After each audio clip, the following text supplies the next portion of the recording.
Novel ਸੱਧਰਾਂ ਦੀ ਡੋਲੀ ਦਾ 12ਵੇਂ ਅੰਗ ਦਾ ਬਾਕੀ ਦਾ ਹਿੱਸਾ। ਜੀਤੋ ਤੇ ਪ੍ਰੀਤੋ ਨੇ ਮੰਜੇ ਬਾਹਰ ਕੱਢੇ ਤੇ ਲੇਟ ਗਈਆਂ। ਨੀਂਦ ਕਿੱਥੇ ਆਣੀ ਸੀ, ਐਵੇਂ ਹੀ ਪਾਸੇ ਪਲਟਦੀਆਂ ਰਹੀਆਂ।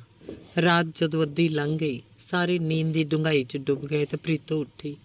ਸੌਣ ਤੋਂ ਪਹਿਲਾਂ ਸਭ ਕੁਝ ਵੇਖ ਚੁੱਕੀ ਸੀ। ਇਰਦ ਗਿਰਦ ਦਾ ਵਾਤਾਵਰਨ ਉਹਨੇ ਚੰਗੀ ਤਰ੍ਹਾਂ ਜਾਂਚ ਲਿਆ ਸੀ। ਇੱਕ ਮੰਜੇ ਦੀ ਦੌਣ ਲਾ ਕੇ ਉਹਨੇ ਹੇਠਾਂ ਲਟਕਾ ਦਿੱਤੀ ਜੋ ਧਰਤੀ ਤੱਕ ਪਹੁੰਚਦੀ ਸੀ। ਫਿਰ ਉਹਨੇ ਇੱਕ ਸਿਰਾ ਬਾਰੀ ਦੀ ਸੀਖ ਨਾਲ ਬੰਨ੍ਹਿਆ ਤੇ ਜਾਣ ਦੀ ਪੂਰੀ ਤਿਆਰੀ ਕਰ ਲਈ। ਜੀਤੋ ਐਵੇਂ ਹੀ ਨਹੀਂ ਜਾਣਾ ਚਾਹੁੰਦੀ ਸੀ। ਉਹ ਆਪਣੀ ਬੇਇੱਜ਼ਤੀ ਦਾ ਬਦਲਾ ਲੈਣ ਲਈ ਬੇਚੈਨ ਸੀ। ਪ੍ਰੀਤੋ ਜਦੋਂ ਹੇਠ ਉਤਰਨ ਦੇ ਤਰੀਕੇ ਕਰ ਰਹੀ ਸੀ ਤਾਂ ਜੀਤੋ ਚੁਬਾਰੇ 'ਤੇ ਚਲੀ ਗਈ ਜਿੱਥੇ ਕਸ਼ਮੀਰਾ ਸੁੱਤਾ ਸੀ। ਕਸ਼ਮੀਰੇ ਦੇ ਮੰਜੇ ਹੇਠ ਗੰਡਾਸਾ ਪਿਆ ਸੀ। ਜੀਤੋ ਨੇ ਹੌਲੀ ਜਿਹੀ ਚੁੱਕ ਲਿਆ। ਕਸ਼ਮੀਰਾ ਇਸ ਵਕਤ ਉਹਨੂੰ ਇੱਕ ਕਮਜ਼ੋਰ ਜਿਹਾ ਮਨੁੱਖ ਲੱਗ ਰਿਹਾ ਸੀ। ਇੱਕ ਤੀਲੇ ਦੇ ਸਮਾਨ ਜਾਪਦਾ ਸੀ। ਸੁੱਤੇ ਮਨੁੱਖ 'ਚ ਤੇ ਮਰੇ ਹੋਏ 'ਚ ਕੀ ਅੰਤਰ ਹੁੰਦਾ ਹੈ? ਕੁਛ ਨਹੀਂ। ਜੀਤੋ ਨੂੰ ਤਰਸ ਆ ਗਿਆ, ਪਰ ਪ੍ਰੀਤੋ ਦੇ ਕਈ ਸ਼ਬਦ ਉਹਦੇ ਦਿਮਾਗ 'ਚ ਗੂੰਜ ਉੱਠੇ। ਆਪ ਮਰ ਜਾਂਦੀ ਜਾਂ ਕਿਸੇ ਨੂੰ ਮਾਰ ਦਿੰਦੀ, ਪਰ ਆਪਣੀ ਇੱਜ਼ਤ ਨਾ ਲੁਟਵਾਉਂਦੀ। ਫਿਰ ਕੀ ਸੀ? ਜੀਤੋ ਦੇ ਅੰਦਰ ਚੰਡੀ ਨੇ ਪ੍ਰਵੇਸ਼ ਕਰ ਲਿਆ। ਜੀਤੋ ਦੇ ਹੱਥਾਂ ਦੀਆਂ ਰਗਾਂ 'ਚ ਖੂਨ ਚੜ੍ਹ ਆਇਆ। ਗੰਡਾਸੇ ਨੂੰ ਉਹਨੇ ਘੁੱਟ ਕੇ ਫੜ ਲਿਆ। ਆਤਮਾ ਦੀਆਂ ਆਵਾਜ਼ਾਂ ਮਨ 'ਚੋਂ ਉੱਠਣ ਲੱਗ ਪਈਆਂ। ਜੀਤੋ ਵੇਖਦੀ ਕੀ ਹੈ? ਖਤਮ ਕਰ ਇਸ ਵਹਿਸ਼ੀ ਨੂੰ। ਇਹਨੇ ਹੀ ਤੇਰੀ ਜ਼ਿੰਦਗੀ 'ਚ ਜ਼ਹਿਰ ਘੋਲਿਆ ਸੀ। ਤੇਰੇ ਸਾਈਂ ਨੂੰ ਘਰੋਂ ਬੇਘਰ ਕਰ ਦਿੱਤਾ। ਤੇਰੀ ਆਬਰੂ ਦੀ ਬੋਲੀ ਲਾ ਕੇ ਸ਼ਰਾਬ ਦੀ ਇੱਕ ਬੋਤਲ ਪਿੱਛੇ ਵੇਚ ਦਿੱਤਾ। ਇਹਨੂੰ ਮਾਫ਼ ਨਹੀਂ ਕੀਤਾ ਜਾ ਸਕਦਾ। ਵੱਢ ਇਹਨੂੰ, ਵੇਖੀ ਜਾਏਗੀ ਜੋ ਮਗਰੋਂ ਹੋਏਗਾ। ਉਂਝ ਵੀ ਤੂੰ ਮਰ ਗਈ ਹੈ ਤੇ ਹੁਣ ਤੈਨੂੰ ਕੋਈ ਨਹੀਂ ਵਿਆਹੇਗਾ। ਫਿਰ ਤੂੰ ਇਹਨੂੰ ਕਿਉਂ ਸੁੱਖ ਭੋਗਣ ਦੇਵੇਂ? ਚੁੱਕ ਗੰਡਾਸਾ, ਮਾਰ ਗਿੱਚੀ ਤੇ ਇਹੋ ਜਿਹਾ ਵੇਲਾ ਫਿਰ ਨਹੀਂ ਮਿਲਣਾ। ਘਬਰਾ ਨਾ, ਚੁੱਕ ਮਾਰ ਦੇ। ਤੇ ਜੀਤੋ ਨੇ ਕਸ਼ਮੀਰੇ ਦੀ ਧੌਣ ਧੜ ਤੋਂ ਵੱਖਰੀ ਕਰਤੀ। ਛੇਤੀ ਛੇਤੀ ਹੇਠ ਉਤਰੀ। ਪ੍ਰੀਤੋ ਉਹਦੀ ਉਡੀਕ 'ਚ ਪਹਿਲੀ ਖੜੀ ਸੀ। ਜੀਤੋ ਦਾ ਸਾਹ ਧੌਂਕਣੀ ਵਾਂਗ ਚੱਲ ਰਿਹਾ ਸੀ ਤੇ ਦਿਲ ਇੰਜਣ ਦੀ ਤਰ੍ਹਾਂ ਤੱਕ ਤੱਕ ਕਰ ਰਿਹਾ ਸੀ। ਉਹ ਇੱਕ ਪਲ ਵੀ ਉੱਥੇ ਗਵਾਉਣਾ ਨਹੀਂ ਸੀ ਚਾਹੁੰਦੀ। ਹੇਠ ਪਹੁੰਚਦਿਆਂ ਦੱਬੀ ਆਵਾਜ਼ 'ਚ ਉਹਨੇ ਕਿਹਾ, ਪ੍ਰੀਤੋ ਹੇਠ ਛੇਤੀ ਉਤਰ ਜਾ। ਇੱਕ ਘੜੀ ਵੀ ਇੱਥੇ ਰਹਿਣ ਦਾ ਮੌਕਾ ਨਹੀਂ। ਪ੍ਰੀਤੋ ਅੱਗੋਂ ਕਾਰਨ ਪੁੱਛਦੀ ਪਹਿਲੇ ਹੀ ਜੀਤੋ ਰੱਸੀ ਨਾਲ ਹੇਠ ਲਮਕ ਗਈ। ਪ੍ਰੀਤੋ ਵੀ ਲਮਕ ਕੇ ਹੇਠਾਂ ਪਹੁੰਚ ਗਈ। ਛੇਤੀ ਨਾਲ ਉਤਰਨ ਦੇ ਕਾਰਨ ਦੋਹਾਂ ਦੀਆਂ ਬਾਹਾਂ ਲੱਤਾਂ ਛਿੱਲੀਆਂ ਗਈਆਂ, ਪਰ ਉਹਨਾਂ ਨੇ ਕੋਈ ਪਰਵਾਹ ਨਹੀਂ ਕੀਤੀ ਤੇ ਭੱਜ ਗਈਆਂ। ਕਤਲ ਹੋਣ ਸਮੇਂ ਕਸ਼ਮੀਰੇ ਦੇ ਮੂੰਹੋਂ ਇੱਕ ਭਿਆਨਕ ਚੀਕ ਨਿਕਲੀ ਜਿਹਨੇ ਸਾਰੇ ਘਰ ਨੂੰ ਜਗਾ ਦਿੱਤਾ। ਕਸ਼ਮੀਰੇ ਦਾ ਛੋਟਾ ਭਰਾ ਚੁਬਾਰੇ ਵੱਲ ਭੱਜਿਆ। ਉੱਪਰ ਕੋਈ ਨਹੀਂ ਸੀ। ਉਹਨੇ ਖੱਪ ਪਾ ਦਿੱਤੀ। ਸਾਰਾ ਘਰ ਚੁਬਾਰੇ 'ਤੇ ਇਕੱਠਾ ਹੋ ਗਿਆ। ਹਰ ਇੱਕ ਦਾ ਦਿਲ ਖੂਨ ਵੇਖ ਕੇ ਹਿੱਲ ਗਿਆ। ਕਸ਼ਮੀਰੇ ਦੀ ਲਾਸ਼ ਹਾਲੇ ਵੀ ਤੜਪਦੀ ਸੀ। ਕੁਰਲਾਹਟ ਮਚ ਗਈ। ਹਰ ਇੱਕ ਨੂੰ ਭਾਜੜ ਪੈ ਗਈ। ਸਰਪੰਚ ਬੰਤਾ ਸਿੰਘ ਹੇਠ ਆਇਆ। ਵੇਖਿਆ ਜੀਤੋ ਤੇ ਪ੍ਰੀਤੋ ਦੀਆਂ ਮੰਜੀਆਂ ਖਾਲੀ ਪਈਆਂ ਹਨ। ਉਹਨਾਂ ਦੀਆਂ ਹਾਕਾਂ ਨੇ ਸਾਰਾ ਪਿੰਡ ਜਗਾ ਦਿੱਤਾ। ਬਿਜਲੀ ਦੀ ਤਰ੍ਹਾਂ ਖਬਰ ਫੈਲ ਗਈ ਕਿ ਕਸ਼ਮੀਰੇ ਦਾ ਖੂਨ ਹੋ ਗਿਆ। ਸਾਰਾ ਪਿੰਡ ਜੀਤੋ ਪ੍ਰੀਤੋ ਨੂੰ ਲੱਭਣ 'ਚ ਰੁੱਝ ਗਿਆ। ਪੱਤਾ ਪੱਤਾ ਛਾਣ ਮਾਰਿਆ, ਪਰ ਉਹ ਨਾ ਲੱਭੀਆਂ। ਲੱਭਣ ਵਾਲੀਆਂ ਟੋਲੀਆਂ ਮਸ਼ਾਲਾਂ ਬਾਲ ਕੇ ਦੂਰ ਦੂਰ ਤੱਕ ਵੱਧ ਗਈਆਂ, ਇਹ ਸੋਚ ਕੇ ਕਿ ਦੋ ਇਕੱਲੀਆਂ ਕੁੜੀਆਂ ਜ਼ਿਆਦਾ ਦੂਰ ਨਹੀਂ ਨਿਕਲ ਸਕਣਗੀਆਂ। ਉੱਧਰ ਜੀਤੋ ਤੇ ਪ੍ਰੀਤੋ ਨੰਗੇ ਪੈਰੀਂ ਭੱਜੀਆਂ ਜਾਂਦੀਆਂ ਸੀ। ਉੱਧਰੋਂ ਹਨੇਰੀ ਰਾਤ, ਢੀਮਾਂ ਤੇ ਕੰਡਿਆਂ ਦੀ ਉਹਨਾਂ ਨੂੰ ਕੋਈ ਚਿੰਤਾ ਨਹੀਂ ਸੀ। ਤੇ ਜਦੋਂ ਪ੍ਰੀਤੋ ਨੂੰ ਪਤਾ ਲੱਗਾ ਕਿ ਜੀਤੋ ਕਸ਼ਮੀਰੇ ਨੂੰ ਵੱਢ ਕੇ ਆਈ ਹੈ ਤਾਂ ਹੋਰ ਵੀ ਤੇਜ਼ੀ ਨਾਲ ਕਦਮ ਚੁੱਕਣ ਲੱਗੀ। ਉਹਨਾਂ ਨੂੰ ਪਤਾ ਸੀ ਉਹਨਾਂ ਦੀ ਖੋਜ ਛੇਤੀ ਸ਼ੁਰੂ ਹੋ ਜਾਏਗੀ। ਉਹ ਚਰੀ ਬਾਜਰੇ ਦੀਆਂ ਖੇਤਾਂ 'ਚ ਲੁਕਦੀਆਂ ਛੁਪਦੀਆਂ ਪਿੰਡ ਤੋਂ ਦੂਰ ਹੋਈ ਜਾਂਦੀਆਂ ਸੀ। ਫਿਰ ਉਹਨਾਂ ਨੂੰ ਪਿੰਡ ਵੱਲੋਂ ਮਸ਼ਾਲਾਂ ਦੀ ਰੌਸ਼ਨੀ ਉਹਨਾਂ ਵੱਲ ਵੱਧਦੀ ਦਿਸੀ। ਤੇਜ਼ੀ ਨਾਲ ਅੱਗੇ ਭੱਜਦੀਆਂ ਰਹੀਆਂ। ਕੱਪੜੇ ਝਾੜੀਆਂ ਕੰਡਿਆਂ ਨਾਲ ਲੜ ਕੇ ਲੀਰੋ ਲੀਰ ਹੋ ਗਏ। ਪੈਰ ਕੰਡਿਆਂ ਤੇ ਸੂਲਾਂ ਨਾਲ ਵਿੰਨ੍ਹੇ ਗਏ। ਪ੍ਰੀਤੋ ਦਾ ਸਰੀਰ ਜਵਾਬ ਦੇ ਗਿਆ, ਪਰ ਹਿੰਮਤ ਨਾ ਹਾਰੀ। ਕਿਸੇ ਵੀ ਮੁਸੀਬਤ ਦਾ ਮੁਕਾਬਲਾ ਕਰਨ ਲਈ ਉਹ ਤਿਆਰ ਸਨ। ਖੇਤਾਂ 'ਚੋਂ ਨਿਕਲ ਕੇ ਪੱਧਰੀ ਥਾਂ 'ਤੇ ਪਹੁੰਚ ਗਈਆਂ। ਥੋੜ੍ਹੀ ਦੂਰ ਅੱਗ ਬਲਦੀ ਦਿਸੀ। ਉੱਧਰ ਵੱਲ ਹੀ ਵੇਖਦੀਆਂ ਸੀ। ਅੱਗ ਕੋਈ ਫਰਲਾਂਗ ਦੀ ਵਿੱਥ 'ਤੇ ਸੀ ਕਿ ਅਚਾਨਕ ਇੱਕ ਕੁੱਤਾ ਭੌਂਕਿਆ। ਦੋਵਾਂ ਦਾ ਕਲੇਜਾ ਧੱਕ ਕਰਕੇ ਰਹਿ ਗਿਆ। ਸਾਰਾ ਸਰੀਰ ਕੰਬ ਗਿਆ। ਪਸੀਨਾ ਛੁੱਟ ਗਿਆ, ਜਿਵੇਂ ਜਮਦੂਤ ਨੇ ਮੂੰਹ ਖੋਲ੍ਹ ਲਿਆ ਸੀ। ਉਹਨਾਂ ਨੂੰ ਖਾਣ ਲਈ ਕੁੱਤੇ ਦੀਆਂ ਅੱਖਾਂ ਰਾਤ ਦੇ ਹਨੇਰੇ 'ਚ ਚਮਕ ਰਹੀਆਂ ਸਨ। ਜੀਤੋ ਦੀ ਹਿੰਮਤ ਪਹਿਲੇ ਤੋਂ ਕੁਝ ਵਧੀ ਹੋਈ ਸੀ। ਉਹਨੇ ਇੱਕ ਢੀਮ ਚੁੱਕੀ, ਕੁੱਤੇ ਨੂੰ ਮਾਰੀ। ਕੁਦਰਤੀ ਉਹਦੇ ਵੱਜ ਗਈ ਤੇ ਭੌਂਕਦਾ ਰਾਤ ਦੇ ਸਨਾਟੇ ਨੂੰ ਭੰਗ ਕਰਦਾ ਭੱਜ ਗਿਆ। ਕੁੱਤੇ ਦੇ ਭੌਂਕਣ ਕਾਰਨ ਵੀ ਉਹ ਡਰਦੀਆਂ ਜਾਂਦੀਆਂ ਸੀ। ਜਦੋਂ ਬਲਦੀ ਅੱਗ ਕੋਲ ਪਹੁੰਚੀਆਂ, ਪਤਾ ਲੱਗਾ ਉਹ ਮੜੀਆਂ ਛਨ ਕੋਈ ਮੁਰਦਾ ਸੜ ਰਿਹਾ। ਪ੍ਰੀਤੋ ਕੰਬਣ ਲੱਗ ਪਈ। ਉਹਦਾ ਦਿਮਾਗ ਕੀ ਡਰ ਉਸ ਅੱਗੇ ਭੂਤ ਪ੍ਰੇਤ ਬਣ ਕੇ ਦਿਸਣ ਲੱਗਾ। ਉਹਨੂੰ ਆਪਣੇ ਇੱਕ ਹਫ਼ਤੇ ਦੇ ਬੱਚੇ ਦੀ ਯਾਦ ਆ ਗਈ। ਛਿਲੇ 'ਚ ਉਹਨੂੰ ਕਿੰਨੀ ਮੁਸੀਬਤ ਵੇਖਣੀ ਪੈ ਰਹੀ ਸੀ। ਉਹਦਾ ਸਰੀਰ ਡਰ ਨਾਲ ਕੰਬੀ ਜਾਂਦਾ ਸੀ। ਭਿਆਨਕ ਤੇ ਡਰਾਉਣੀਆਂ ਸੂਰਤਾਂ ਸਾਖਿਆਤ ਉਹਨੂੰ ਦਿਸਦੀਆਂ ਸਨ। ਇਉਂ ਲੱਗਦਾ ਸੀ ਜਿਵੇਂ ਉਹਦਾ ਕੋਈ ਗਲਾ ਹੀ ਨੱਪ ਰਿਹਾ ਸੀ। ਜੀਤੋ ਵੀ ਡਰਨ ਲੱਗ ਪਈ। ਦੋਵਾਂ ਨੂੰ ਹੀ ਭੂਤ ਪ੍ਰੇਤ ਦਿਸਣ ਲੱਗ ਪਏ। ਇੰਜ ਜਾਪਦਾ ਸੀ ਜਿਵੇਂ ਢੋਲਕੀ ਛੈਣਿਆਂ ਦੀ ਆਵਾਜ਼ ਗੂੰਜ ਰਹੀ ਹੋਏ। ਮਰਦਾਂ ਤੇ ਜਨਾਨੀਆਂ ਦੀ ਮੰਡਲੀ ਉਹਨਾਂ ਵੱਲ ਵੱਧਦੀ ਆਉਂਦੀ ਸੀ। ਪ੍ਰੀਤੋ ਨੇ ਸੁਣਿਆ ਹੋਇਆ ਸੀ ਗੰਦੀ ਸ਼ੈ ਕੋਲ ਭੂਤ ਪ੍ਰੇਤ ਨਹੀਂ ਆਉਂਦੇ, ਜਾਂ ਬੰਦਾ ਅਗਰ ਕੱਪੜੇ ਉਤਾਰ ਦੇਵੇ ਤਾਂ ਵੀ ਕੋਲ ਨਹੀਂ ਢੁੱਕਦੇ। ਇਹ ਖਿਆਲ ਦਿਮਾਗ 'ਚ ਆਉਂਦਿਆਂ ਉਹਨੇ ਕੱਪੜੇ ਉਤਾਰ ਦਿੱਤੇ ਜਿਹੜੇ ਪਹਿਲਾਂ ਹੀ ਲੀਰਾਂ ਹੋ ਗਏ ਸੀ। ਕੱਪੜੇ ਲਾਉਣ ਦੀ ਢਿੱਲ ਸੀ, ਹਰ ਇੱਕ ਸ਼ੈ ਲੋਪ ਹੋ ਗਈ। ਉਹਨਾਂ ਦਾ ਦਿਮਾਗੀ ਡਰ ਖਤਮ ਹੋ ਗਿਆ ਤੇ ਉਹ ਹੱਥ 'ਚ ਕੱਪੜੇ ਫੜ ਕੇ ਉੱਥੋਂ ਨਿਕਲ ਗਈਆਂ। ਕਿੱਧਰ ਉਹ ਜਾ ਰਹੀਆਂ ਕੋਈ ਪਤਾ ਨਹੀਂ। ਰਾਤ ਨੂੰ ਉਹਨਾਂ ਨੇ ਕਿੰਨਾ ਪੈਂਡਾ ਕੱਢਿਆ ਕੋਈ ਸ਼ੁਮਾਰ ਨਹੀਂ, ਪਰ ਉਹਨਾਂ ਨੂੰ ਇਹ ਪਤਾ ਸੀ ਕਿ ਉਹ ਪਿੰਡ ਵਾਲਿਆਂ ਦੀ ਪਹੁੰਚ ਤੋਂ ਦੂਰ ਹੋ ਗਈਆਂ। ਫਟੇ ਹੋਏ ਲੀੜੇ ਉਹਨਾਂ ਤਨ 'ਤੇ ਫੇਰ ਪਾ ਲਏ। ਬਹੁਤ ਥੱਕ ਜਾਣ ਕਾਰਨ ਇੱਕ ਟਾਹਲੀ ਦੇ ਮੁੱਢ ਨਾਲ ਢੋ ਲਾ ਕੇ ਬੈਠ ਗਈਆਂ। ਬੈਠੀਆਂ ਹੀ ਅੱਖ ਲੱਗ ਗਈ, ਸੌਂ ਗਈਆਂ।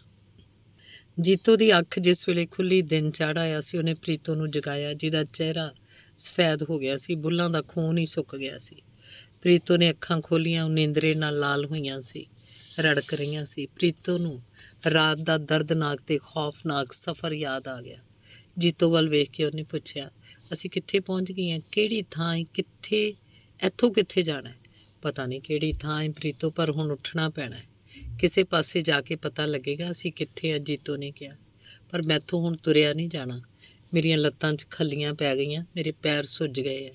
ਉਹਨੇ ਪੈਰ ਵਿਖਾ ਕੇ ਕਿਹਾ। ਫਿਰ ਕਿੱਦਾਂ ਕੀਤਾ ਜਾਏ? ਜੀਤੋ ਨੇ ਪੁੱਛਿਆ। ਪੱਲੇ ਕੋਈ ਪੈਸਾ ਵੀ ਨਹੀਂ, ਸਵਾਰੀ ਕਿੱਦਾਂ ਮਿਲੂਗੀ? ਮੇਰੇ ਕੋਲ ਜਿਹੜੇ ਪੈਸੇ ਸੀ ਪਤਾ ਨਹੀਂ ਕਿੱਥੇ ਡਿੱਗ ਪਏ। ਪੈਸੇ ਮੇਰੇ ਕੋਲ ਹੈਗੇ ਨੇ, ਜੀਤੋ ਨੇ ਉਤਸ਼ਾਹ ਦਿੱਤਾ। ਚੱਲ ਫਿਰ ਉਹ ਸਾਹਮਣੇ ਵਾਲੇ ਪਿੰਡ ਤੱਕ, ਉੱਥੋਂ ਪਤਾ ਲੱਗ ਜਾਊ। ਭੈਣੇ, ਪਿੰਡ 'ਚ ਜਾਣ ਨੂੰ ਤਾਂ ਡਰ ਲੱਗਦਾ ਹੈ, ਕਿਤੇ ਕਿਸੇ ਨੇ ਪਛਾਣ ਲਿਆ ਮੁਸੀਬਤ ਪੈ ਜਾਣੀ ਹੈ। ਅੱਛਾ ਇਹ ਦੱਸ, ਤੂੰ ਆਪ ਵੇਖਿਆ ਕਸ਼ਮੀਰੇ ਦੀ ਗਿੱਚੀ ਵੱਖ ਹੋ ਗਈ ਸੀ? ਹਾਂ, ਗਿੱਚੀ ਵੱਖ ਹੋ ਗਈ ਸੀ। ਉਹਨੇ ਚੀਕ ਵੀ ਮਾਰੀ ਸੀ, ਪਰ ਤੂੰ ਵੱਢਣਾ ਨਹੀਂ ਸੀ। ਇਹ ਗੱਲ ਚੰਗੀ ਨਹੀਂ ਹੋਈ। ਹੁਣ ਪੁਲਿਸ ਨੇ ਵੀ ਨਹੀਂ ਛੱਡਣਾ, ਕਤਲ ਦੀ ਸਜ਼ਾ ਹੋ ਜਾਣੀ ਹੈ। ਉਹ ਮੈਨੂੰ ਡਰ ਨਹੀਂ ਪ੍ਰੀਤੋ, ਮੇਰਾ ਕਾਲਜਾ ਠੰਡਾ ਹੋ ਗਿਆ। ਇਸ ਕਮੀਨੇ ਨੇ ਮੇਰਾ ਤੇ ਜੀਂਦੀ ਦਾ ਹੀ ਕਤਲ ਕਰਤਾ ਸੀ, ਜੀਤੋ ਨੇ ਕਿਹਾ ਤੇ ਫਿਰ ਉਹਨੂੰ ਸਹਾਰਾ ਦੇ ਕੇ ਖੜਾ ਕੀਤਾ। ਹੌਲੀ ਹੌਲੀ ਦੋਵੇਂ ਤੁਰ ਪਈਆਂ। ਰੇਲਵੇ ਪਟੜੀ 'ਤੇ ਪਹੁੰਚ ਗਈਆਂ। ਇੱਕ ਮੁੰਡਾ ਮੱਝਾਂ ਚਾਰਦਾ ਸੀ। ਉਹਨੂੰ ਜੀਤੋ ਨੇ ਪੁੱਛਿਆ, ਵੇ ਵੀਰਾ, ਇੱਥੋਂ ਸਟੇਸ਼ਨ ਕਿੰਨੀ ਕੁ ਦੂਰ ਹੈ? ਲਾਗੇ ਹੀ ਹੈ, ਮਸਾਂ 2 ਕੋਹ ਹੋਣਾ, ਮੁੰਡੇ ਨੇ ਕਿਹਾ। ਕਿਹੜਾ ਸਟੇਸ਼ਨ ਭਲਾ? ਸਾਦਗੀ ਨਾਲ ਜੀਤੋ ਨੇ ਪੁੱਛਿਆ। ਮੁਕੇਰੀਆਂ ਸਟੇਸ਼ਨ। ਤੂੰ ਕੀ ਸਮਝਦੀ ਹੈ? ਮੈਨੂੰ ਪਤਾ ਨਹੀਂ, ਮੁੰਡੇ ਨੇ ਆਪਣੀ ਚਤਰਾਈ ਦਾ ਸਬੂਤ ਦਿੱਤਾ। ਮੈਂ ਵੀ ਐਵੇਂ ਹੀ ਪੁੱਛਿਆ ਹੈ, ਕਹਿ ਕੇ ਉਹ ਅੱਗੇ ਤੁਰ ਪਈਆਂ ਤੇ ਪਟੜੀ ਦੇ ਨਾਲ ਨਾਲ ਤੁਰ ਕੇ ਸਟੇਸ਼ਨ 'ਤੇ ਪਹੁੰਚ ਗਈਆਂ। ਰਾਹ 'ਚ ਕਿੰਨੀ ਵਾਰੀ ਬੈਠੀਆਂ ਭੁੱਖੀਆਂ ਤਿਹਾਈਆਂ ਮੁਕੇਰੀਆਂ ਪਹੁੰਚ ਗਈਆਂ। ਰਾਤ ਨੂੰ ਉਹਨਾਂ ਨੇ ਲਗਭਗ 20 ਮੀਲ ਸਫ਼ਰ ਕੀਤਾ ਸੀ।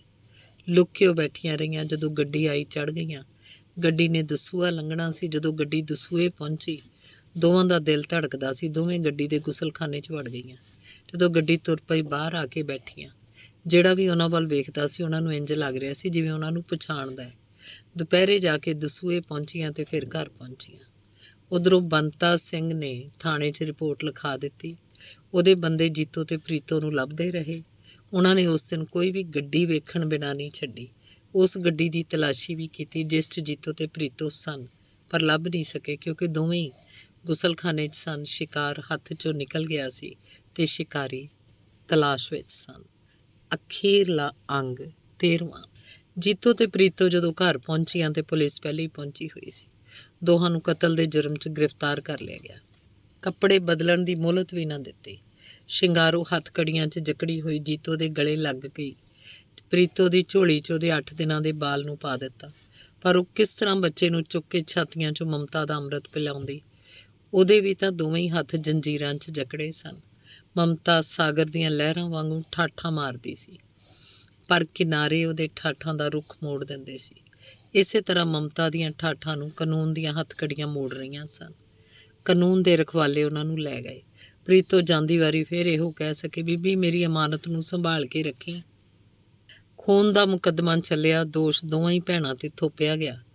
ਜਿਸ ਦਿਨ ਫੈਸਲਾ ਹੋਣਾ ਸੀ ਉਸ ਦਿਨ ਪ੍ਰੀਤੋ ਨੇ ਬਿਆਨ ਦਿੱਤਾ, ਜੱਜ ਸਾਹਿਬ, ਕਸ਼ਮੀਰਾ ਸਿਉਂ ਦਾ ਖੂਨ ਅਸੀਂ ਦੋਹਾਂ ਨੇ ਨਹੀਂ ਕੀਤਾ। ਖੂਨ ਕਰਨ ਵਕਤ ਸਾਡੇ 'ਚੋਂ ਸਿਰਫ ਇੱਕੋ ਹੀ ਮੌਜੂਦ ਸੀ। ਇਹ ਬਿਲਕੁਲ ਸੱਚ ਹੈ ਵੀ ਖੂਨ ਗੰਡਾਸੇ ਨਾਲ ਹੋਇਆ। ਇੱਕੋ ਵਾਰ ਨਾਲ ਹੀ ਕਸ਼ਮੀਰਾ ਸਿਉਂ ਦਾ ਸਿਰ ਵੱਖਰਾ ਹੋ ਗਿਆ ਸੀ। ਖੂਨ ਜੀਤੋ ਨੇ ਨਹੀਂ ਕੀਤਾ ਬਲਕਿ ਮੈਂ ਕੀਤਾ ਸੀ। ਮੈਂ ਕਸ਼ਮੀਰਾ ਸਿਆਂ ਨੂੰ ਗੰਡਾਸੇ ਨਾਲ ਵੱਢ ਦਿੱਤਾ ਸੀ ਕਿਉਂਕਿ ਉਹਨੇ ਜੀਤੋ ਦੀ ਇੱਜ਼ਤ ਬਰਬਾਦ ਕੀਤੀ ਸੀ ਜਿਹਨੂੰ ਮੈਂ ਸਹਿ ਨਹੀਂ ਸਕੀ। ਵਕੀਲ ਨੇ ਵਿੱਚੋਂ ਟੋਕਿਆ, ਪ੍ਰੀਤਮ ਕੌਰ ਇਹ ਨਹੀਂ ਭੁੱਲਣਾ ਕਿ ਤੂੰ ਅਦਾਲਤ ਵਿੱਚ ਸੱਚ ਬੋਲਣ ਦੀ ਸਹੁੰ ਖਾ ਚੁੱਕੀ ਹੈ। ਝੂਠ ਬੋਲ ਕੇ ਕਾਨੂੰਨ ਨੂੰ ਗੁੰਮਰਾਹ ਕਰਨ ਦੀ ਕੋਸ਼ਿਸ਼ ਨਹੀਂ ਕਰਨੀ।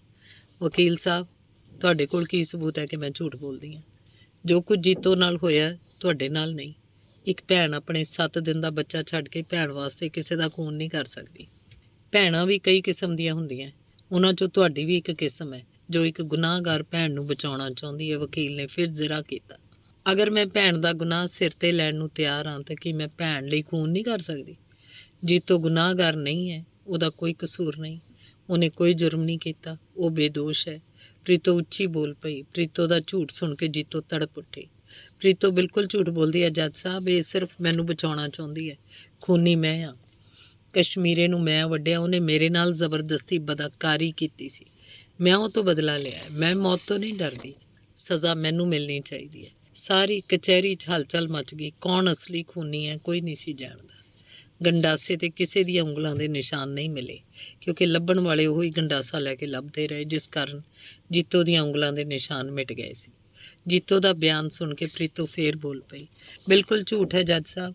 ਇਹ ਤੋਂ ਪੁੱਛੋ, ਅਗਰ ਇਹਨੇ ਖੂਨ ਕਰਨਾ ਹੀ ਸੀ ਤਾਂ ਉਸੇ ਦਿਨ ਕਿਉਂ ਕੀਤਾ ਜਿਸ ਦਿਨ ਮੈਂ ਉੱਥੇ ਗਈ ਸੀ? ਜੀਤੋ 'ਚ ਇੰਨੀ ਹਿੰਮਤ ਨਹੀਂ ਸੀ। ਇਹ ਤਾਂ ਮੁਸੀਬਤਾਂ ਸਹਿਣ ਦੀ ਆਦੀ ਹੋ ਗਈ ਸੀ। ਜੀਤੋ ਖੂਨ ਨਹੀਂ ਕਰ ਸਕਦੀ ਜੱਜ ਸਾਹਿਬ। ਤੁਸੀਂ ਸਾਰਿਆਂ ਗਵਾਹਾਂ ਤੋਂ ਪੁੱਛ ਬੈਠੇ ਹੋ ਕਿ ਜੀਤੋ ਬੜੀ ਸਿੱਧੀ ਸਾਦੀ ਤੇ ਭੋਲੀ ਕੁੜੀ ਹੈ। ਅੰਤ 'ਚ ਫੈਸਲਾ ਸੁਣਾ ਦਿੱਤਾ ਗਿਆ ਤੇ ਪ੍ਰੀਤੋ ਨੂੰ ਉਮਰ ਕੈਦ ਹੋ ਗਈ। ਜੀਤੋ ਬਰੀ ਹੋ ਗਈ। ਜਾਣ ਵੇਲੇ ਜੀਤੋ ਨੇ ਪ੍ਰੀਤੋ ਨੂੰ ਜੱਫੀ ਪਾ ਕੇ ਕਿਹਾ, ਇਹ ਤੂੰ ਕੀ ਕੀਤਾ ਪ੍ਰੀਤੋ? ਕਿਉਂ ਮੇਰਿਆਂ ਪਾਪਾਂ 'ਚ ਵਾਧਾ ਕਰ ਦਿੱਤਾ ਈ? ਅੜੀਏ, ਮੈਂ ਤਾਂ ਕੁਝ ਵੇਖ ਲਿਆ, ਸਾਰੇ ਸੁੱਖ ਭੋਗ ਬੈਠੀ ਹਾਂ, ਪਰ ਤੂੰ ਔਰਤਾਂ ਵਰਗਾ ਕੋਈ ਸੁੱਖ ਨਹੀਂ ਭੋਗਿਆ। ਮੈਂ ਜੋ ਵੀ ਕੀਤਾ ਠੀਕ ਕੀਤਾ। ਮੇਰੀ ਇਹੋ ਮਨਸਾ ਹੈ, ਤੂੰ ਹੁਣ ਖੁਸ਼ ਰਹੇ। ਵੇਖ, ਮੇਰੇ ਕਾਕੇ ਨੂੰ ਠੀਕ ਤਰ੍ਹਾਂ ਆਪਣੇ ਕੋਲ ਰੱਖੀ, ਉਹਨੂੰ ਉਹਦੇ ਬਾਪੂ ਵਰਗਾ ਬਣਾਈ ਤਾਂ ਕਿ ਕਦੀ ਕਦੀ ਉਹਨੂੰ ਵੇਖ ਕੇ ਤੈਨੂੰ ਤੇਰਾ ਜੀਜਾ ਯਾਦ ਆ ਜਾਇਆ ਕਰੇ। ਦੋਨਾਂ ਦੀਆਂ ਅੱਖਾਂ ਗਿੱਲੀਆਂ ਸਨ।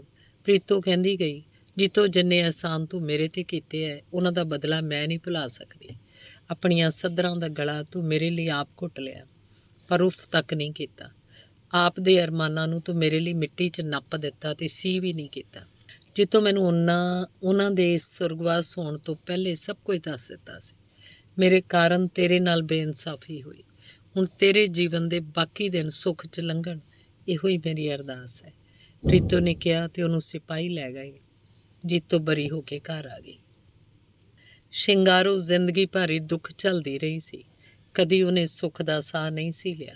ਹੁਣ ਦੁੱਖ ਦਾ ਭਾਰ ਹੋਰ ਵੀ ਵੱਧ ਗਿਆ। ਪ੍ਰੀਤੋ ਜੇਲ੍ਹ ਚਲੀ ਗਈ। ਜੀਤੋ ਸਹੁਰਿਆਂ ਤੋਂ ਹਮੇਸ਼ਾ ਲਈ ਆ ਗਈ। ਫਿਰ ਇੱਕ ਬੱਚੇ ਦੇ ਪਾਲਣ ਪੋਸ਼ਣ 'ਚ ਰੁੱਝ ਗਈ। ਜੀਤੋ ਦੇ ਸਹੁਰਿਆਂ ਨੇ ਕਈ ਵਾਰੀ ਕੋਸ਼ਿਸ਼ ਕੀਤੀ ਕਿ ਜੀਤੋ ਨੂੰ ਚੁੱਕ ਕੇ ਲੈ ਜਾਣ, ਪਰ ਸਫਲ ਨਾ ਹੋਏ ਕਿਉਂਕਿ ਹੁਣ ਸਾਰਾ ਪਿੰਡ ਸ਼ਿੰਗਾਰੋ ਦੀ ਵੱਲ ਸੀ। ਪਿੰਡ ਦੀ ਇੱਜ਼ਤ ਦਾ ਸਵਾਲ ਸੀ। ਉਹ ਕਿਸੇ ਵੀ ਤਰ੍ਹਾਂ ਤੀਵੀਆਂ ਦੀ ਇੱਜ਼ਤ ਬਚਾਉਣ ਲਈ ਮਦਦਗਾਰ ਸਨ। ਫਿਰ ਪੰਚਾਂ ਨੇ ਮਤਾ ਪਾਸ ਕੀਤਾ ਕਿ ਜੀਤੋ ਦਾ ਵਿਆਹ ਕਰ ਦਿੱਤਾ ਜਾਏ, ਕੋਈ ਮੁੰਡਾ ਲੱਭ ਕੇ ਚਾਦਰਪੋਸ਼ੀ ਕਰਤੀ ਜਾਏ, ਪਰ ਇਹ ਮਤਾ ਜੀਤੋ ਨੂੰ ਸਵੀਕਾਰ ਨਹੀਂ ਸੀ। ਉਹਨੇ ਮਾਂ ਨੂੰ ਸਾਫ਼ ਕਹਿ ਦਿੱਤਾ, ਬੀਬੀ, ਮੈਂ ਹੁਣ ਵਿਆਹ ਨਹੀਂ ਕਰਾਉਣਾ। ਫਿਰ ਕੀ ਕਰੇਂਗੀ? ਸ਼ਿੰਗਾਰੋ ਨੇ ਦੁਖੀ ਹੋ ਕੇ ਪੁੱਛਿਆ। ਮੈਂ ਤੇਰੇ ਕੋਲ ਹੀ ਰਹਾਂਗੀ। ਤੈਨੂੰ ਖੁਆਉਣ ਲਈ ਮੇਰੇ ਕੋਲ ਕੀ ਹੈ? ਮੈਂ ਤੈਨੂੰ ਕਿਵੇਂ ਰੱਖ ਸਕਦੀ ਹਾਂ? ਜਦ ਤੱਕ ਤੂੰ ਇੰਜ ਕਰੇਂਗੀ ਤੇਰੇ ਸਹੁਰਿਆਂ ਨੇ ਤੇਰਾ ਪਿੱਛਾ ਨਹੀਂ ਛੱਡਣਾ। ਕੋਈ ਨਾ ਕੋਈ ਮੁਸੀਬਤ ਪਈ ਰਹਿਣੀ ਹੈ। ਸਾਰੇ ਤੇਰਾ ਭਲਾ ਚਾਹੁੰਦੇ ਆ, ਤੂੰ ਐਵੇਂ ਜ਼ਿੱਦ ਨਾ ਕਰ, ਤੂੰ ਵਿਆਹ ਕਰ ਲੈ। ਸ਼ਿੰਗਾਰੋ ਨੇ ਸਮਝਾਉਣ ਦਾ ਯਤਨ ਕੀਤਾ, ਬੀਬੀ, ਮੇਰਾ ਵਿਆਹ ਹੋ ਚੁੱਕਾ ਹੈ, ਮੈਂ ਦੂਜਾ ਵਿਆਹ ਕਿਵੇਂ ਕਰਾ ਸਕਦੀ ਹਾਂ? ਗੋਲੀ ਮਾਰ ਉਹਨਾਂ ਦਾਦੇ ਮੰਗਾਉਣਿਆਂ ਨੂੰ। ਤੂੰ ਹਾਲੀ ਵੀ ਉਹਦੇ ਬਾਰੇ ਸੋਚਦੀ ਹੈ? ਸਾਡਾ ਵਿਆਹ ਉਹਨਾਂ ਦੇ ਘਰ ਨਾਲ ਨਹੀਂ ਸੀ ਹੋਇਆ, ਜਿਹਦੇ ਨਾਲ ਹੋਇਆ ਸੀ ਉਹ ਮੋਇਆ ਕਿੱਥੇ ਹੈਗਾ? ਗਾਲ ਨਾ ਕੱਢ ਬੀਬੀ, ਉਹਦਾ ਕੋਈ ਕਸੂਰ ਨਹੀਂ। ਵਿਆਹ ਤੇ ਕਿਸਮਤ ਦੀ ਖੇਡ ਸੀ। ਜੀਤੋ, ਇਹ ਸਾਰੀਆਂ ਗੱਲਾਂ ਦਿਲ ਨੂੰ ਤਸੱਲੀ ਦੇਣ ਵਾਸਤੇ ਠੀਕ ਨੇ, ਪਰ ਇਹ ਦੱਸ ਸਾਰੀ ਉਮਰ ਤੇਰਾ ਕੀ ਬਣੇਗਾ? ਸ਼ਿੰਗਾਰੋ ਦੀ ਆਵਾਜ਼ ਵਿੱਚ ਪੀੜ ਤੇ ਮਮਤਾ ਸੀ। ਮੈਂ ਸਾਰੀ ਉਮਰ ਉਡੀਕ ਕੇ ਕੱਢ ਲਾਂਗੀ। ਉਹਨੇ ਫਿਰ ਵੀ ਨਹੀਂ ਆਉਣਾ। ਪਤਾ ਨਹੀਂ ਕਿੱਥੇ ਮਰ ਗਿਆ ਹੋਣਾ। ਵਿਆਹ ਕਰ ਲੈ, ਚੰਗੀ ਰਹੇਗੀ। ਅਗਰ ਉਹ ਬਾਅਦ 'ਚ ਆ ਗਿਆ? ਜੀਤੋ ਨੇ ਪੁੱਛਿਆ। ਉਹਨੇ ਕਦੀ ਨਹੀਂ ਆਉਣਾ। ਸ਼ਿੰਗਾਰੋ ਦੀ ਆਵਾਜ਼ 'ਚ ਗੁੱਸਾ ਸੀ। ਕੁਝ ਵੀ ਹੋਵੇ, ਪਰ ਮੈਂ ਵਿਆਹ ਨਹੀਂ ਕਰਨਾ। ਨਹੀਂ ਕਰਨਾ ਤਾਂ ਆਪਣੇ ਸਿਰ ਸੁਆਹ ਪਾ। ਮੈਂ ਚੱਲੀ, ਆਪੇ ਪੰਚਾਂ ਨੂੰ ਭਲਕੇ ਜਵਾਬ ਦੇਈਂ। ਸ਼ਿੰਗਾਰੋ ਬਾਹਰ ਚਲੀ ਗਈ। ਦੂਜੇ ਦਿਨ ਪੰਚਾਇਤ ਬੈਠੀ। ਜੀਤੋ ਤੋਂ ਪੁੱਛਿਆ, ਉਹਨੇ ਵਿਆਹ ਕਰਨ ਤੋਂ ਸਾਫ਼ ਇਨਕਾਰ ਕਰ ਦਿੱਤਾ। ਸਾਰੇ ਪਿੰਡ ਨੇ ਜ਼ੋਰ ਪਾਇਆ। ਪੰਚਾਂ ਨੇ ਫੈਸਲਾ ਕੀਤਾ, ਅਗਰ ਜੀਤੋ ਵਿਆਹ ਨਹੀਂ ਕਰੇਗੀ ਤਾਂ ਉਹਨੂੰ ਸਹੁਰਿਆਂ ਦੇ ਹਵਾਲੇ ਕਰ ਦਿੱਤਾ ਜਾਏਗਾ। ਫੈਸਲੇ ਨੇ ਜੀਤੋ ਦੀ ਆਤਮਾ ਨੂੰ ਕੰਬਾ ਦਿੱਤਾ। ਉਹਨੂੰ ਅਗਰ ਮੌਤ ਦੀ ਸਜ਼ਾ ਹੋ ਜਾਂਦੀ, ਉਹ ਹੱਸ ਕੇ ਸਵੀਕਾਰ ਕਰ ਲੈਂਦੀ, ਪਰ ਉਹ ਸਹੁਰਿਆਂ ਦੇ ਘਰ ਨਹੀਂ ਸੀ ਜਾਣਾ ਚਾਹੁੰਦੀ ਤੇ ਉਹ ਵਿਆਹ ਲਈ ਅੰਤ 'ਚ ਮੰਨ ਗਈ। ਮਜਬੂਰੀ ਸੀ। ਉਹਨੂੰ ਪਤਾ ਸੀ ਅਗਰ ਫੇਰ ਉਹ ਇਸੇ ਘਰ 'ਚ ਗਈ ਜਿੱਥੋਂ ਭੱਜ ਕੇ ਆਈ ਤਾਂ ਸਿੱਖਾਂ ਨਾਲ ਉਹਦਾ ਸਰੀਰ ਵਿੰਨ੍ਹਿਆ ਜਾਣਾ। ਕੋਈ ਨਾ ਕੋਈ ਫੇਰ ਉਹਦੀ ਇੱਜ਼ਤ ਲੁੱਟੇਗਾ, ਕਿਉਂ ਨਾ ਵਿਆਹ ਕਰਵਾ ਲਏ। ਇਹ ਸਭ ਸੋਚ ਕੇ ਜੀਤੋ ਨੇ ਇਕਰਾਰ ਕੀਤਾ ਸੀ। ਪੰਚਾਇਤ ਵਾਲਿਆਂ ਨੇ ਨਾਲ ਦੇ ਪਿੰਡ ਦਾ ਬੰਦਾ ਲੱਭਿਆ ਜਿਹਦੀ ਉਮਰ 45 ਵਰ੍ਹਿਆਂ ਤੋਂ ਉੱਪਰ ਸੀ। ਉਹਦੀ ਪਹਿਲੀ ਵਹੁਟੀ ਮਰ ਗਈ ਸੀ ਤੇ ਉਹਦੇ 2 ਬੱਚੇ ਸੀ। ਚਾਦਰਪੋਸ਼ੀ ਦਾ ਦਿਨ ਨਿਯਤ ਕੀਤਾ ਗਿਆ। ਜੀਤੋ ਨੇ ਜੀਵਨ ਦੀ ਦੂਜੀ ਪੌੜੀ ਤੇ ਪੈਰ ਰੱਖਣਾ ਸੀ। ਉਹਨੂੰ ਇਸਤਰੀ ਦੇ ਜੀਵਨ ਵਿੱਚ ਕੀ ਹਾਸਲ ਹੋਣਾ ਸੀ। ਉਹ ਸਦਾ ਹੀ ਸੋਚਦੀ ਕਿ ਔਰਤ ਅੱਥਰੂ ਵਹਾਉਣ ਵਾਸਤੇ ਜਨਮ ਲੈਂਦੀ ਹੈ। ਦੁਨੀਆ ਦੇ ਸਾਰੇ ਦੁੱਖ ਇਸਤਰੀ ਨੂੰ ਹੀ ਸਹਿਣੇ ਪੈਂਦੇ ਹੈ। ਇਸਤਰੀ ਦਾ ਕੋਈ ਆਪਣਾ ਘਰ ਨਹੀਂ ਹੁੰਦਾ। ਮਾਂ ਪਿਓ ਮਨੁੱਖ ਜਨਮ ਦੇ ਕੇ ਤਸੀਹੇ ਸਹਿਣ ਵਾਸਤੇ ਕਿਸੇ ਨੂੰ ਸੌਂਪ ਦਿੰਦੇ ਹੈ, ਫਿਰ ਅਗਲਾ ਜਿਵੇਂ ਚਾਹੇ ਰੱਖੇ, ਕੋਈ ਉਹਦੀ ਫਰਿਆਦ ਨਹੀਂ ਸੁਣਦਾ। ਇਹ ਸੋਚ ਕੇ ਫਿਰ ਉਹ ਆਪਣੇ ਦਿਲ ਨੂੰ ਤਸੱਲੀ ਦੇ ਲੈਂਦੀ, ਇਹ ਕਹਿ ਕੇ ਜਦੋਂ ਜਨਮ ਦੇਣ ਵਾਲੇ ਹੀ ਘਰ ਨਹੀਂ ਰੱਖਦੇ, ਦੂਜੇ ਨੇ ਕੀ ਕਦਰ ਕਰਨੀ ਹੈ। ਕਈ ਦਿਨ ਇਸੇ ਤਰ੍ਹਾਂ ਲੰਘ ਗਏ। ਜੀਤੋ ਵਿਚਾਰਾਂ ਦੇ ਘਰ ਬਣਾਉਂਦੀ ਰਹੀ, ਤੋੜਦੀ ਰਹੀ। ਫਿਰ ਚਾਦਰਪੋਸ਼ੀ ਵਾਲਾ ਦਿਨ ਆ ਗਿਆ। ਸ਼ਿੰਗਾਰੋ ਸਵੇਰ ਤੋਂ ਹੀ ਘਰ ਦੀ ਸਫਾਈ 'ਚ ਰੁੱਝ ਗਈ। ਸ਼ਿੰਗਾਰੋ ਦੇ ਸਿਰ ਤੋਂ ਬਹੁਤ ਵੱਡਾ ਭਾਰ ਉਤਰਨ ਵਾਲਾ ਸੀ। ਉਹਨੇ ਪ੍ਰਸ਼ਾਦ ਦੀ ਸਮੱਗਰੀ ਲਿਆ ਕੇ ਰੱਖੀ। ਗੁਰਦੁਆਰੇ ਦੇ ਭਾਈ ਨੂੰ ਵੀ ਲੋਡੇ ਵੇਲੇ ਆਉਣ ਲਈ ਕਹਿ ਆਈ। ਜੀਤੋ ਨੂੰ ਨਵੇਂ ਕੱਪੜੇ ਪਵਾ ਕੇ ਤਿਆਰ ਕੀਤਾ, ਪਰ ਉਹ ਬੈਠੀ ਰਹੀ, ਬੇਸੁੱਧ ਬੇਜਾਨ ਹੋ ਗਈ। ਮਾਂ ਦੇ ਚਾਅ ਨੂੰ ਵੇਖਦੀ ਰਹੀ। ਉਹਨੂੰ ਆਪਣਾ ਪਹਿਲਾ ਵਿਆਹ ਯਾਦ ਆ ਗਿਆ, ਕਿਵੇਂ ਧੂਮ-ਧਾਮ ਨਾਲ ਕਰਨੈਲ ਨੇ ਉਹਦਾ ਵਿਆਹ ਕੀਤਾ ਸੀ। ਉਸ ਖਿਆਲ ਵਿੱਚ ਗਵਾਚ ਗਈ। ਪ੍ਰਾਹੁਣੇ ਘਰ ਆਉਣੇ ਸ਼ੁਰੂ ਹੋ ਗਏ। ਉਹਨਾਂ ਵੱਲ ਵੇਖੀ ਜਾਂਦੀ ਸੀ। ਉਹਨਾਂ ਆਦਮੀਆਂ ਵਿੱਚੋਂ ਉਹਨੂੰ ਇੰਝ ਜਾਪਿਆ ਜਿਵੇਂ ਰਾਜਾ ਵੀ ਆਇਆ। ਉਸ ਵੱਲ ਤੇਜ਼ੀ ਨਾਲ ਵੱਧ ਰਿਹਾ ਸੀ। ਜੀਤੋ ਮਨ ਹੀ ਮਨ ਖੁਸ਼ ਸੀ। ਫਿਰ ਉਹਦੇ ਦਿਲ ਦਾ ਰਾਜਾ ਉਸ ਕੋਲ ਆ ਗਿਆ। ਆ ਕੇ ਉਹਨੇ ਪੁੱਛਿਆ, ਜੀਤੋ ਇਹ ਲੋਕ ਕਿਉਂ ਆਏ ਹੈ? ਜੀਤੋ ਨੇ ਦਿਲ 'ਚ ਹੀ ਉੱਤਰ ਦਿੱਤਾ, ਅੱਜ ਮੇਰਾ ਵਿਆਹ ਹੈ, ਮੇਰੇ 'ਤੇ ਕਿਸੇ ਨੇ ਚਾਦਰ ਪਾਉਣੀ ਹੈ। ਉਹਨੂੰ ਜਾਪਿਆ ਜਿਵੇਂ ਰਾਜੇ ਨੇ ਫਿਰ ਸਵਾਲ ਕੀਤਾ, ਤੂੰ ਮੈਨੂੰ ਛੱਡ ਕੇ ਕਿਸੇ ਹੋਰ ਨਾਲ ਵਿਆਹ ਕਰਨ ਲੱਗੀ ਹੈ? ਜੀਤੋ ਨੇ ਇਸ ਸਵਾਲ ਦਾ ਜਵਾਬ ਫਿਰ ਦਿੱਤਾ, ਮੈਂ ਤੁਹਾਡੀ ਉਡੀਕ ਕੀਤੀ ਪਰ ਤੁਸੀਂ ਨਹੀਂ ਆਏ। ਮੈਂ ਕੀ ਕਰਦੀ? ਇਸ ਸਮਾਜ ਨੇ ਮੈਨੂੰ ਮਜਬੂਰ ਕਰ ਦਿੱਤਾ ਵਿਆਹ ਕਰਨ ਲਈ। ਮੈਂ ਹੁਣ ਨਹੀਂ ਉੱਥੇ ਜਾ ਸਕਦੀ, ਮੈਂ ਮਜਬੂਰ ਹਾਂ। ਪਰ ਤੁਸੀਂ ਮੈਨੂੰ ਛੱਡ ਕੇ ਕਿਉਂ ਚਲੇ ਗਏ? ਮੈਂ ਤੁਹਾਡੇ ਲਈ ਕਿਹੜੀ ਮੁਸੀਬਤ ਨਹੀਂ ਸਹੀ? ਤੁਹਾਡੇ ਕਾਰਨ ਹੀ ਮੈਂ ਲੁੱਟੀ ਗਈ, ਕਸ਼ਮੀਰੇ ਦਾ ਖੂਨ ਕਰ ਦਿੱਤਾ। ਜੀਤੋ ਦੀਆਂ ਅੱਖਾਂ ਇੱਕ ਟੱਕ ਸਾਹਮਣੇ ਲੱਗੀਆਂ ਸਨ, ਜਿਵੇਂ ਉਹ ਗੌਰ ਨਾਲ ਕੁਝ ਵੇਖਦੀ ਹੋਈ ਕਿਸੇ ਹੋਰ ਦੁਨੀਆ 'ਚ ਗਵਾਚੀ ਹੋਵੇ। ਉਹਨੂੰ ਫਿਰ ਸੁਣਾਈ ਦਿੱਤਾ, ਜੀਤੋ ਮੈਨੂੰ ਪਤਾ ਲੱਗਿਆ ਕਸ਼ਮੀਰੇ ਦਾ ਖੂਨ ਹੋਇਆ, ਤੇਰੇ ਲਈ ਪ੍ਰੀਤੋ ਨੇ ਖੂਨ ਕਰ ਦਿੱਤਾ। ਮੈਂ ਦੁੱਖ ਤੋਂ ਤੰਗ ਆ ਕੇ ਘਰ ਛੱਡ ਗਿਆ ਸੀ, ਮੈਂ ਫਿਰ ਆ ਗਿਆ ਤੇਰੇ ਨਾਲ ਰਹਿਣ ਵਾਸਤੇ, ਤੇਰੇ ਪਿਆਰ 'ਚ ਜੀਵਨ ਕੱਟਣ ਵਾਸਤੇ। ਜੀਤੋ ਚੁੱਪਚਾਪ ਬੈਠੀ ਸੀ। ਉਹਦੀ ਵਿਚਾਰਧਾਰਾ ਉਸ ਵੇਲੇ ਟੁੱਟੀ ਜਦੋਂ ਕਿਸੇ ਨੇ ਉਹਨੂੰ ਝੰਜੋੜ ਕੇ ਕਿਹਾ, ਤੂੰ ਬੋਲਦੀ ਕਿਉਂ ਨਹੀਂ ਜੀਤੋ? ਮੈਂ ਕਦੋਂ ਦਾ ਤੇਰੇ ਨਾਲ ਗੱਲਾਂ ਕਰਦਾ ਪਿਆ। ਜੀਤੋ ਨੂੰ ਹੋਸ਼ ਆ ਗਈ। ਉਹਦੀਆਂ 7 ਕਲਾਂ ਜਾਗ ਪਈਆਂ। ਜੀਤੋ ਵੇਖ ਕੇ ਪਾਗਲ ਹੋ ਗਈ। ਸੱਚਮੁੱਚ ਰਾਜਾ ਹੀ ਉਸ ਨਾਲ ਗੱਲਾਂ ਕਰ ਰਿਹਾ ਸੀ। ਬੋਲੀ ਜਾ ਰਹੀ ਸੀ। ਉੱਠ ਕੇ ਰਾਜੇ ਦੇ ਪੈਰਾਂ 'ਤੇ ਡਿੱਗ ਪਈ। ਰਾਜੇ ਨੇ ਉਹਨੂੰ ਘੁੱਟ ਕੇ ਆਪਣੀਆਂ ਬਾਹਾਂ 'ਚ ਲੈ ਲਿਆ, ਸੀਨੇ ਨਾਲ ਲਾ ਲਿਆ। ਗੱਲਾਂ ਸੁਣ ਕੇ ਸ਼ਿੰਗਾਰੋ ਅੰਦਰ ਆਈ। ਜੀਤੋ ਨੂੰ ਆਪਣੇ ਪਤੀ ਦੀਆਂ ਬਾਹਾਂ 'ਚ ਵੇਖ ਕੇ ਹੈਰਾਨ ਹੋਈ ਤੇ ਬੇਹੱਦ ਖੁਸ਼। ਉਹਨੂੰ ਯਕੀਨ ਹੀ ਨਹੀਂ ਆਇਆ ਕਿ ਰਾਜਾ ਵਾਪਸ ਆ ਗਿਆ। ਜੀਤੋ ਆਪਣੀ ਮੰਜ਼ਿਲ 'ਤੇ ਅੱਪੜ ਗਈ ਸੀ। ਉਹਦਾ ਸੁਹਾਗ ਸਹੀ ਸਲਾਮਤ ਸੀ। ਹੁਣ ਕੋਈ ਚਾਦਰ ਪਾਉਣ ਦੀ ਲੋੜ ਨਹੀਂ ਸੀ। ਇਕੱਠੇ ਹੋਏ ਪ੍ਰਾਹੁਣਿਆਂ ਤੇ ਪਿੰਡ ਵਾਲਿਆਂ ਨੇ ਦਿਲ ਖੋਲ੍ਹ ਕੇ ਆਸ਼ੀਰਵਾਦ ਦਿੱਤਾ, ਨਵਾਂ ਜੀਵਨ ਸ਼ੁਰੂ ਕਰਨ ਦੀ ਕਾਮਨਾ ਕੀਤੀ। ਜੀਤੋ ਦੀ ਸੱਧਰਾਂ ਦੀ ਡੋਲੀ ਅੱਜ ਫੇਰ ਤੋਰੀ। ਲੁਧਿਆਣੇ ਫੈਕਟਰੀ 'ਚ ਰਾਜਾ ਨੌਕਰੀ ਲੱਗ ਗਿਆ ਸੀ ਤੇ ਠੀਕ ਹੋ ਗਿਆ ਸੀ। ਧੰਨਵਾਦ। ਸਮਾਪਤ।